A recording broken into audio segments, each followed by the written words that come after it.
Hello out there, and today I am announcing the return of the Give a Knife, Take a Knife pass around.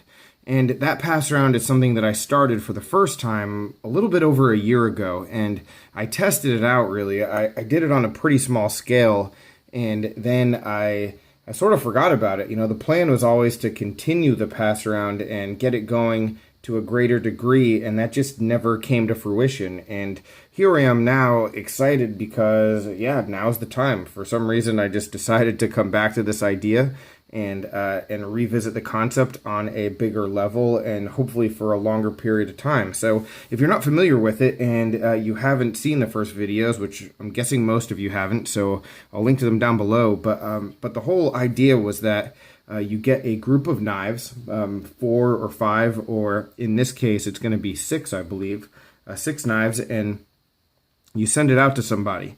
And when that person receives it, they take a look at all the knives, they pick one that they want to keep for themselves, and then they replace it with something else of like similar type of value from their collection, and then mail the new set of knives on to the next person in the group. And so as the set of knives travels around to the different people, you can see the way that it changes, and you can see what decisions people made and what they chose to put back into the box, and it just makes it for I think a pretty exciting and interesting and just fun experience.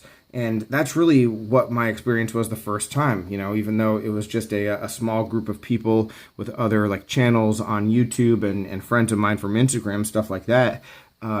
It worked out really well, and it was just fascinating to see what types of knives people would be into, and what knives wouldn't get picked and would just get pushed along from person to person, and nobody ever wanted to get them. And so here we are, and they're gonna bring it all back and do it again, which is awesome. And a lot more people, I think, are gonna be involved. You know, and just to be clear, guys, this isn't an original kind of idea. You know, pass around groups with stuff like this have been going on for forever. You know, my dad, I think, is involved in a couple of them with like cigars and fishing lures and stuff like that. But I've never really seen anything like this in the knife community, at least on YouTube. And the goal, the big goal, is to have something like this that just goes on perpetually. It just goes on and on and on. And maybe if it gets stale or too many like similar knives end up in the box, it comes back to me and I can tweak it and mess with it and like freshen it up and then send it back out again, something like that. But the whole point, the fun part, at least for me, will be to follow this group of knives around and maybe connect people from different channels together, and maybe expose some of you to channels that you're not watching, and, you know, vice versa. So, you know, maybe, you know, just sort of bring people together, as cheesy as that sounds. Maybe this can do that. And so today what we're going to do is we're going to go through the knives that are going to start this box and this pass around. I'll talk about some of the people who are going to be taking part in it, but the good news is that with how long this takes and the way the process is, that doesn't even all have to be hashed out for me to start it. You know, I can tell you at this point, I know that my buddy Machete J, the Lawn Ranger, they're going to be involved again. Stasa 23, Jack Farm Boy. I think I just talked to Big Red EDC. He's going to be involved. So, you know, a number of people who you might be familiar with, Ray from the EDCC. So there'll be some names that you know, have channels and you'll be able to definitely follow along easily, but there'll be a lot of links and updates and stuff like that as well. So if you are trying to keep track of where this is going, I will definitely, between here and Instagram, make sure you are aware. But without further ado, let me just get into the knives that we're going to be starting with, and so we can see what the baseline is and see where it all goes from here. And obviously the first one in front of you, it's been here the whole time, the Spyderco Insistent. This is the smaller version of the Efficient. This one comes in right around $41, and most of these knives, the target range is going to be like 40 to 60 bucks, just like it was last time. But there is some variety there, and the point of this isn't necessarily to put the best knife back in. It's to put something in that is a pretty good kind of knife that maybe you just don't use or you don't like anymore or you're ready to move on from. You know, it's not necessarily about someone putting in something great or not great. It shouldn't really be measured that way. and so the more open I think that people are to that kind of idea, the better variety and the more exciting, a concept like this can be. But anyway, I digress. Getting back to the insistent. So this is going to be the first knife, pretty much brand new, very little use on this one. But some of these knives are used more than, say, the ones in the past time that I did this. So we have that. The next knife that we're going to talk about is the Civivi Elementum. This one was the one I picked up at Blade Show 2019 before the knife was even named. So this is a sweet one in D2. Really good, just all around EDC. Pretty versatile kind of knife and brilliant execution from Civivi, pretty much as always. So this should be a pretty interesting choice. The next one, another one that I think is really interesting just because of the mods done on it. This is the Boker Kihon. I think this one's in D2 as well. Acid etched on the frame. Some, bronze heat anno that you can see in a number of spots. And yeah, I think it is a really good knife. And maybe some people will find some appeal to the mods and maybe not. And so it's stuff like this, like little twists and oddities. I think on the last one, there was a CRKT field trip knife that I thought, man, maybe that is going to be appealing to someone. We'll put a wrinkle, into decision making. And it did make it tough for a couple of people, but that knife never got picked. So I wonder if this one might just make it all the way through and not really appeal to anyone, even though this is an excellent model.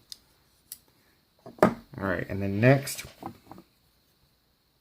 another little compelling comparison here. This is the Browse Blade Spectre. Easily the most expensive if you're going to just buy this knife new. But the thing about it is that these knives have virtually zero resale value on the aftermarket, in my opinion. Like it just, I've tried to sell this knife a couple times. It hasn't happened. And it's a really good knife, but if you look at it, pretty similar to the Civivi. Same blade steel. So I don't know quality one versus the other. I'm not going to even get into that, but as far as the steel goes, at least. But it is pretty comparable, but it's almost $100 more. And so stuff like this is sort of getting passed by the wayside.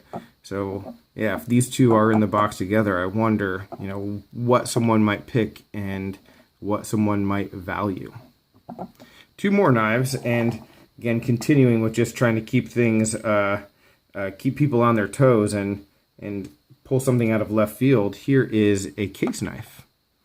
So we have a very pretty slip joint. This is a teardrop, and let's see, don't really have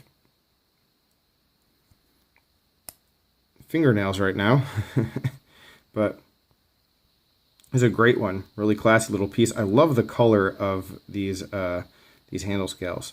So really nice little knife. Maybe someone with like knife length legality issues, maybe someone who just is looking for a little bit of a gent folder, something a little bit different.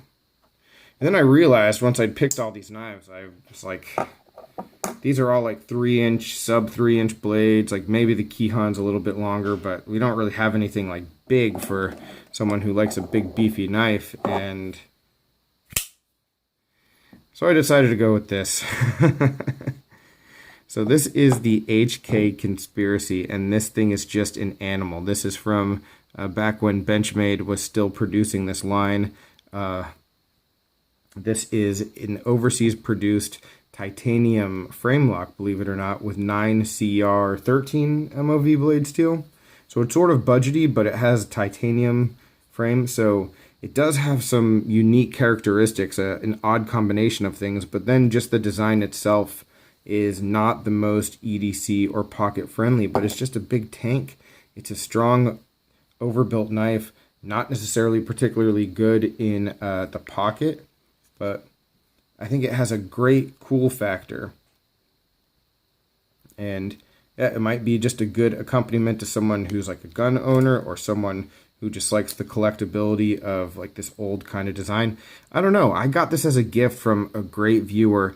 my buddy Luke, and I always meant to do a review on it, but the thing is, if a knife is discontinued and, like, I didn't really think anyone was going to get much out of a review, since this isn't one of those, like, sought after knives anymore. It's one that a lot of people have forgotten about, and it's one that could be used and maybe will be used eventually. And the goal here maybe was to just find it a better home, one where it's actually gonna to get some action, because it looks like you could definitely stand up to some.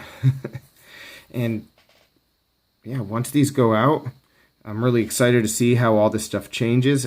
Just if you're interested, just follow along. I'll be posting, like I said, on here on Instagram, not necessarily the video post here, but maybe just like a typed out post, or hey, this guy's got the box now, let's see what he does, or link to this video or this post on Instagram, whatever it is, just to keep you guys informed. It's gonna be a lot of fun. If you have any channels or anyone that you would suggest that I get in on this, definitely let me know in the comments down below, or shoot me an email, something like that. But yeah, I'm stoked to get this started again and see where it goes. So any questions, comments, complaints, suggestions, let me know down below, guys. Really looking forward to doing this and hearing your thoughts on it as well. All right, thanks for watching. Take care, and I will talk with you soon. Have a good one.